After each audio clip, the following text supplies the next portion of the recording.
Shout out to Caressa McKnight for sending me this story. It's another update involving Allison Mack. Now, if you don't know who the man on the left is, that is Keith Raniere. He is the brains behind the Nexium Operation Sex Cult thing that Allison Mack and plenty of others have been tied to.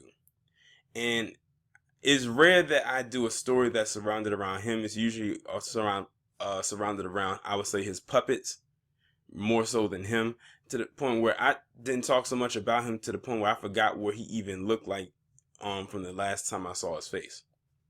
But that's him right there on the left. And let's just say the mudslinging might actually happen with this case. So it has come out that Allison Mack might end up testifying on the bench against Keith Raniere. Who knows what she's likely to say? Anything that she's saying is the truth, but she's probably going to be the key to actually getting him convicted of something, because it's like they keep talking about everything else, or the part that everybody else has played in this, including her, but they keep kind of brushing off what his involvement, and he was the damn ringleader of the entire thing.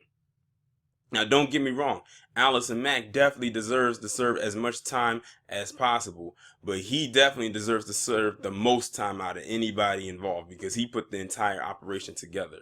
Now, what I'm thinking is this: what if they are having her testify against him so she can get some kind of a plea deal to knock some time off of the possible sentence that she's going to get? Like, what if they were going to sentence her in jail, but they said, we'll try to reduce it to get you like maybe 10. If you just at least testify against him under oath and tell the truth about what actually was going on, because you were close to him. That's a very strong possibility. And we have to really take that into consideration, that there's a possibility that they gave her a plea deal, or that's part of her plea deal package, to also testify against him. So she probably has taken a plea deal already to knock some years off. And by her doing this, she might knock some more years off. And they're going to her in particular out of probably the other ones involved, because she's the most notable one. She's the most recognizable person. After all, she was an actress on Smallville, which was a hit television show back in the early to mid 2000s. So that's a very strong possibility. But hopefully that does happen, and the truth will hopefully come out, and he deserves a life sentence. If they're not going to give him the chair, give him a life sentence without parole. Throw as many years to her at her as possible as well.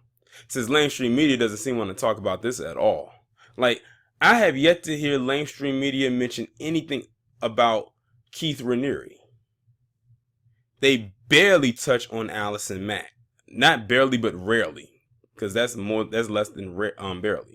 Barely would imply that they at least mention her in passing, but they rarely talk about her. So it's like you have to come to places like my channel or Harvey's channel to figure out what's going on involving her, because they're not going to talk about her. Now, if this was a black person leading this cult, oh, they would have been all over the news. After all, isn't that what they said R. Kelly did?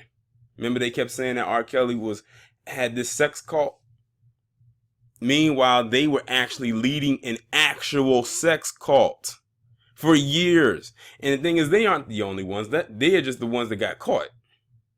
But there's plenty of other little sex cult rings and pedophile rings happening out there in Hollywood that we don't know about, but can pretty much assume exist.